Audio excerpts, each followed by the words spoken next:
Boa noite, caríssimos irmãos. Mais uma vez me sinto honrada pela permissão do Pai Eterno de estar aqui para fazermos uma nova reflexão.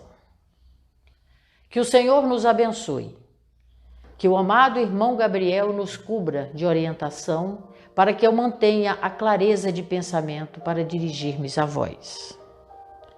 Obrigada à espiritualidade que se manifesta nessa casa por cada canto e recanto.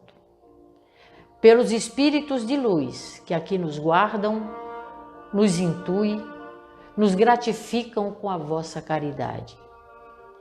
Que Jesus, em seu abraço fraterno, seja maior a nós em cada dia de nossas vidas. Agradeço e peço que agradeçamos juntos por estarmos aqui mais uma vez para ler o Evangelho do Cristo, nessa doutrina esclarecedora que nos guarda, nos conduz, nos orienta e nos revela o melhor que há em nós. Sejamos gratos por tudo que temos, pela família que nos acolhe, por este mundo estar tendo uma lição de paciência, de resignação. Que o Senhor nos abençoe. Confiamos em Ti, Pai Eterno, e pedimos para que sejamos mais uma vez abençoados por este planeta lindo que sempre nos oferecestes. Que a nossa pátria do Evangelho, o Brasil, guardado e envolvido pelo irmão Ismael, seja ícone de amor e de luz por toda a eternidade. Estejamos em paz, com compreensão e fé de que Deus é absoluto em tudo e tudo Ele nos proverá. Que assim seja, em nome de Jesus. Amados irmãos, estamos aqui hoje, como falei, reunidos em oração, em prece, em luz. Estamos falando aqui no Evangelho segundo o Espiritismo, no capítulo 27. Pedi e obtereis. E hoje, em especial, faremos uma reflexão da eficácia da prece. Vou ler o capítulo 11, versículo 24 de Marcos. Seja o que for que peçais na prece, crede que o obtereis, e concedido vos será o que pedirdes. A eficácia da prece não é o que se pede, mas é o que Deus nos prepara. Porque o que é a eficácia da prece? É fazer uma prece bem feita? É louvar em altos brados? Não. A prece é feita pelo coração, pelo sentimento, pela emoção.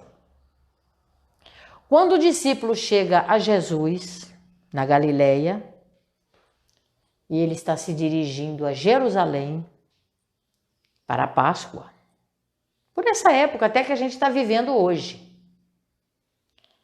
o discípulo chega a ele e fala: mestre, como é que nós conversamos com Deus? E Jesus olha para ele bondosamente, com um olhar doce, e começa: Pai nosso, que estás no céu, louva a Deus, santificado seja o vosso nome. Ele faz uma louvação ao Pai Eterno. E depois ele ensina a resignação. Seja feita a vossa vontade. E ele ensina o Pai Nosso, que é a palavra que ele diz ao discípulo, que é a oração que ele nos ensina a falar com Deus. E o Pai Nosso é uma conversa muito séria com Deus. Porque quando falamos o Pai Nosso, o nosso espírito parece que cresce, que floresce, que ilumina e que ilumina aquele que ouve tanto quanto aquele que fala. Há quem conteste a eficácia da prece.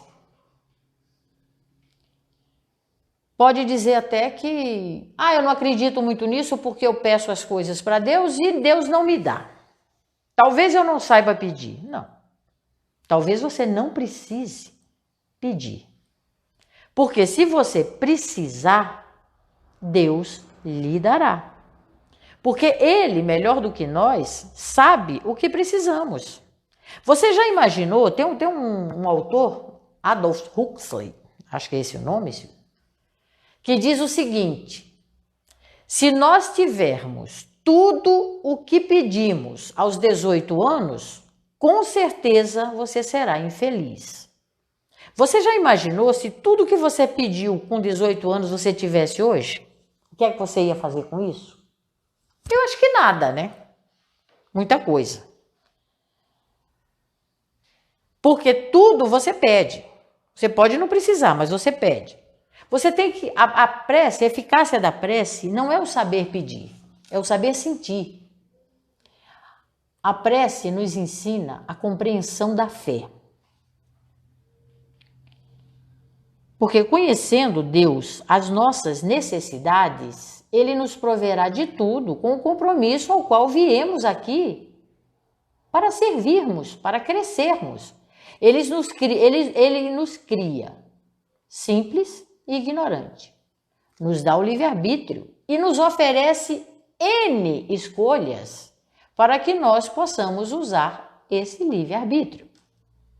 Mas, ao mesmo tempo, Ele vai nos dando condições de conhecermos as leis em sua plenitude, as leis divinas, que vêm gravadas em nosso espírito.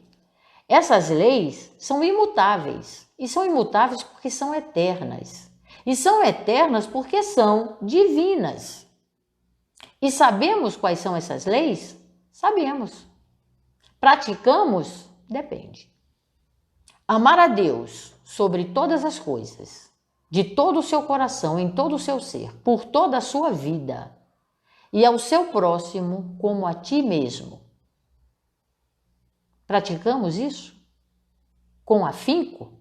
Porque no Pai Nosso, aquela oração que Jesus nos ensinou para falar com o Pai Eterno, tem uma parte nessa conversa com Ele que diz assim: perdoa nossos pecados, assim como nós perdoamos aqueles que nos têm ofendido. Ele perdoa os nossos pecados, porque Ele sempre nos dá nova chance. Sempre. Mesmo que erramos e voltamos a errar, Ele continua, é infinita as chances que Ele nos dá para nos consertarmos. Mas se nós pensarmos assim: perdoa os nossos pecados e nos permita a clareza de entender as vossas leis, para que assim, eu praticando-as, também possa perdoar aquele que me ofende. Seria diferente, não seria? Porque se você pensa nas leis, pratica essas leis, você certamente perdoará aquele que o ofendeu. Não podem as nossas súplicas mudar os decretos de Deus, porque quando viemos habitar este corpo carnal, nós viemos com compromisso, e um compromisso muito sério para com Deus. Um compromisso de crescermos, de evoluirmos, de nos tornarmos um ser de luz, porque esse é o que Ele espera de nós. Esse ser iluminado, ao qual viemos resgatar alguns compromissos para com Deus, para nos tornarmos melhor e nas próximas encarnações viremos com mais conforto. Se o sofrimento é de utilidade para a sua felicidade futura, Deus o deixará sofrer. Assim como um cirurgião deixa o seu paciente sentir a dor na cirurgia, tendo a certeza de que ele será curado. Não podem nossas súplicas mudar os decretos de Deus, mesmo porque Deus, melhor do que ninguém, conhece as nossas necessidades e Ele nos proverá de tudo o que for necessário. Quando sentimos a necessidade de fazermos uma prova, eu vou fazer uma oração para que meu anjo da guarda me ajude e eu passe nesse concurso. Aí você não estuda nada. Ou melhor, você estuda tudo. Aí o que não estuda nada, chega lá e diz, eu vou chutar, eu vou na sorte. Ele é merecedor? Ah, meu anjo da guarda me ajuda, eu tenho fé. Mas o seu anjo da guarda não precisa dessa vaga. Ele não estudou para isso. Quem tinha que estudar era você. O que estuda tudo? Chega lá e diz, não, eu sei tudo. Mas ele tem que contar com os imprevistos. Existe aquele momento do nervosismo que dá o branco. Que você procura a resposta e não acha.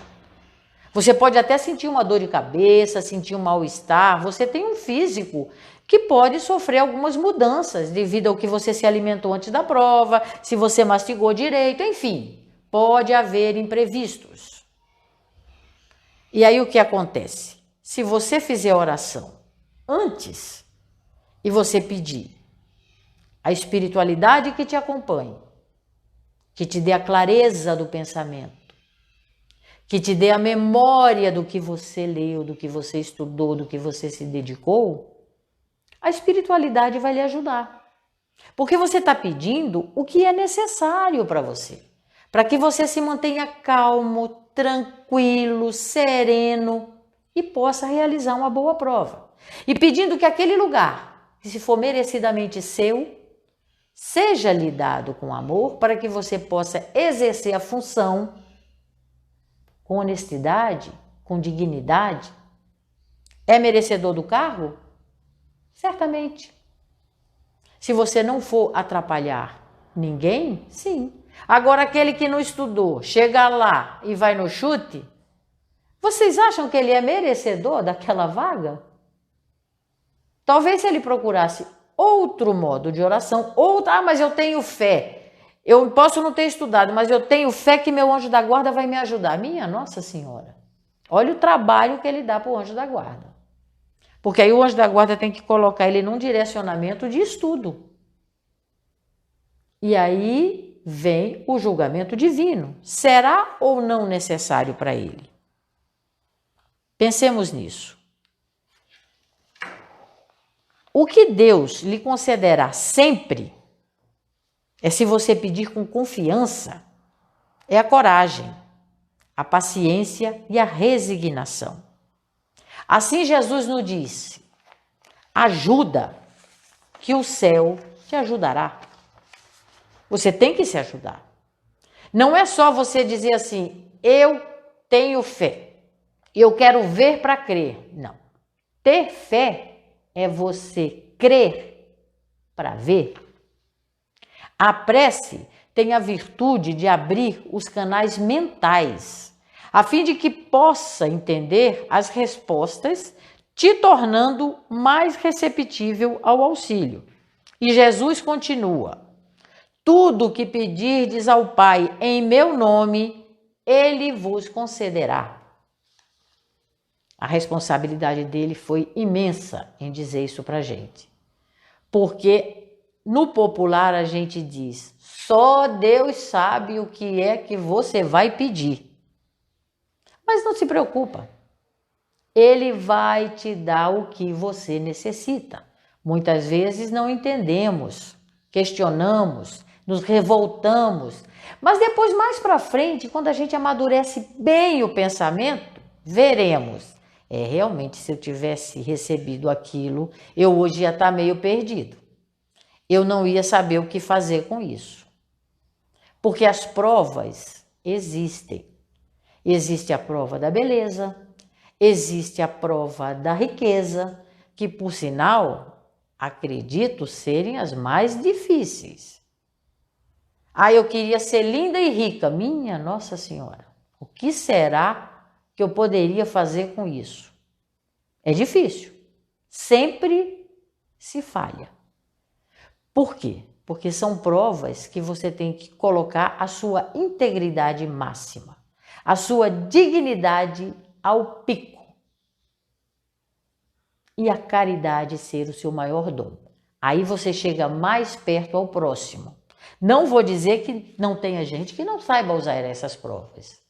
Louvado seja aqueles que consigam, porque é uma vitória. Torcemos por eles.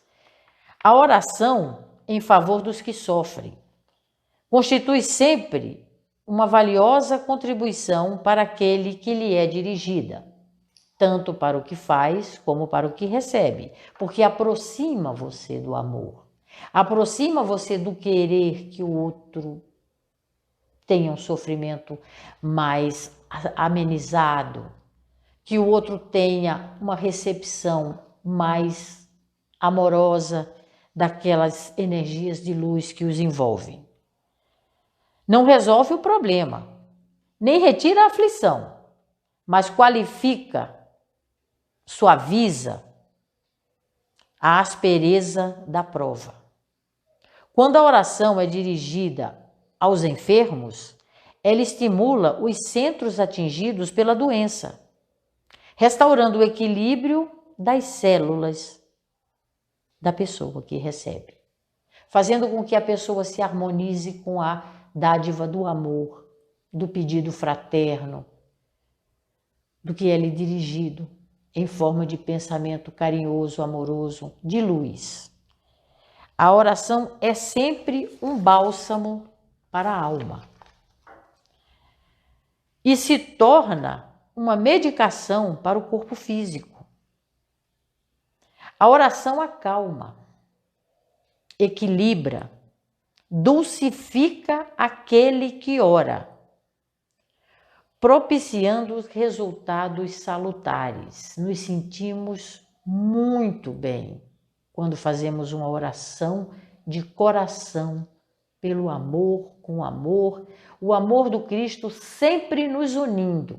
Chegamos perto daquele que recebe a oração. Conseguimos chegar perto do Pai.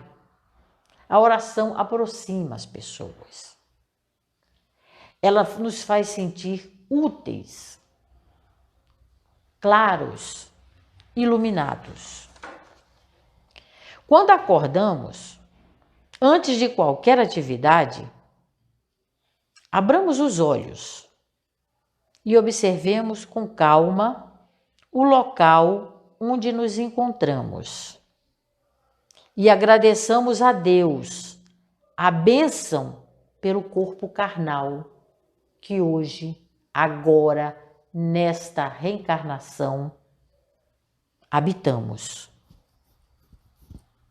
O teto que nos ampara, quantos tantos não tem.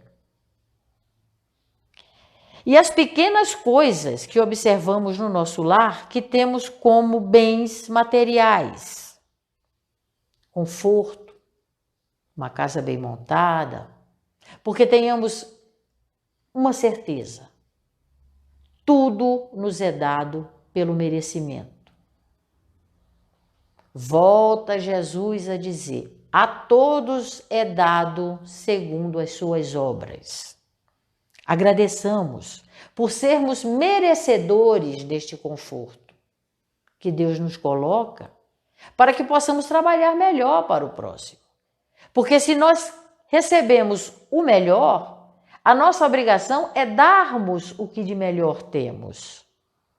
É sermos caridosos para com quem nos procura, para podermos ouvir aqueles que necessitam de alguma coisa. Podemos ajudar materialmente? Ajudemos. Podemos ajudar mentalmente? Ajudemos. Podemos fazer uma oração para uma pessoa que está aflita, para que ela se acalme, para que a espiritualidade lhe abrace, lhe envolva, lhe proteja, lhe conduza.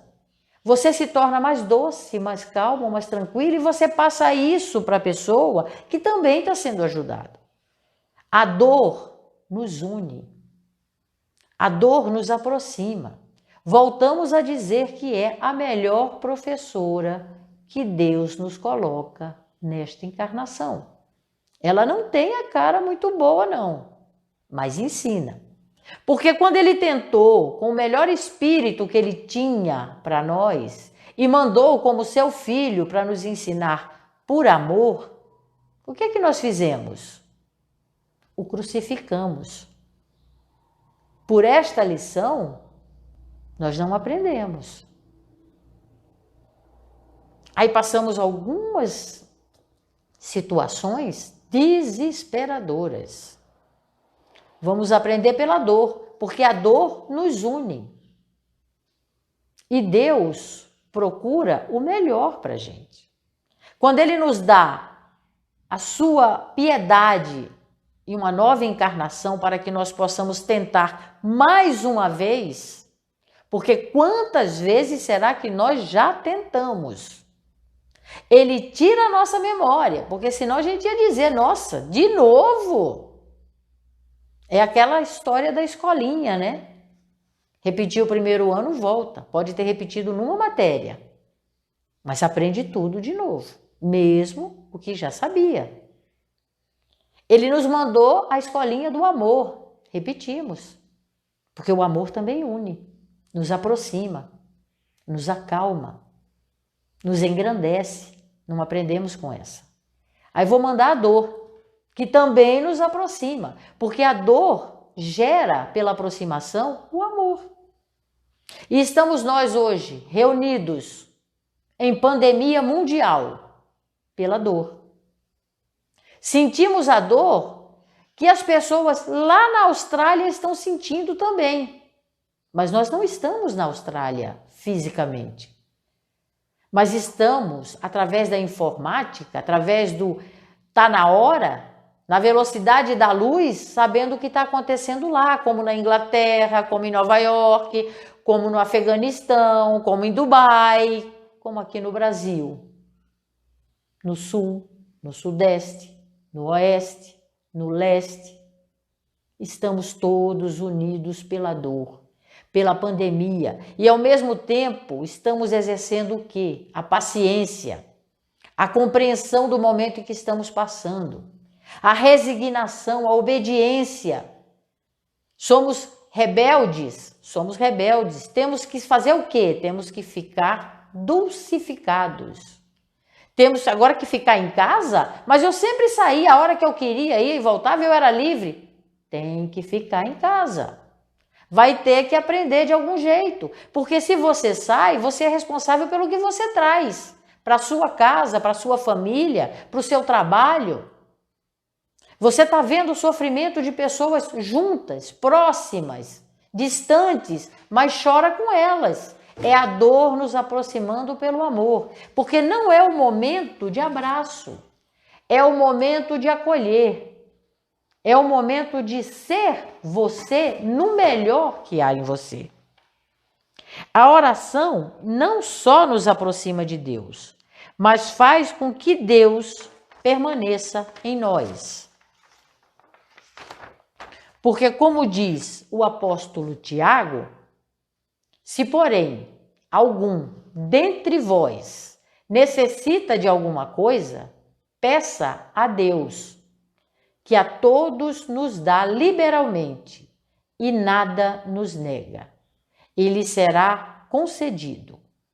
Peça, porém, com fé e nada duvidando. Não duvide que conseguirá de Deus alguma coisa, porque Deus tudo pode. É a energia suprema do universo. É o Criador de todas as criaturas, o Criador de todas as coisas. É amor, é Pai, é bondade. Tenhamos Deus sempre conosco e seremos grandes, seremos maiores, seremos melhores, porque Ele nos dará tudo, absolutamente tudo o que precisamos. O que Deus lhe concederá sempre, se lhe pedir com confiança, volto a dizer, é a coragem, a paciência e a resignação. Também lhe concederá os meios de tirar por si só as suas dificuldades. Ajuda-te e o céu te ajudará. Ora, porque te aproximará de Deus. Crês que Ele está sempre conosco. E lembremos sempre do Pai que é nosso. E que bendito seja o vosso nome. E que venha a nós o vosso reino. E que seja feita a vossa vontade. Assim na terra, como é feita no universo. E que o pão nosso de cada dia, Pai eterno, não nos falte. Porque a Ti pertencem o poder, a justiça e a misericórdia, livrando-nos de todo o mal e nos conduzindo sempre à Tua seara de luz. Agradeço ao irmão Gabriel, que me intui, me orienta e me conduz a esta casa de orações que a todo recebemos com paz, com amor, com fraternidade e caridade. Aos espíritos de luz que aqui trabalham sempre para o bem do próximo, que nos guardam e nos conduzem. Aos encarnados e desencarnados que aqui habitamos neste lar de paz, de amor, de perseverança, com confiança e fé, de que de Deus nada nos faltará. E não duvidaremos jamais de Sua presença onipotente, do Cristo que nos abraça, nos guarda e nos conduz sempre como amigo, mestre e irmão, nosso modelo guia, sendo sempre a nossa referência. Bendito seja o novo amanhã, nesta pátria do Evangelho, amparada pelo irmão Ismael, guardada pelos melhores e maiores seres de luz que por aqui já passaram e de muitos outros que aqui retornarão. Sentiremos-nos felizes com a presença de Deus e o amor do Cristo sempre nos unindo. Que Jesus nos abençoe, Deus nos proteja e nossos anjos da guarda nos conduzam sempre a um caminho de amor eterno. Obrigada, meu Pai, e agradeço a vocês pela gentileza de me ouvirem. Boa noite, bom fim de semana e feliz vida. Que assim seja.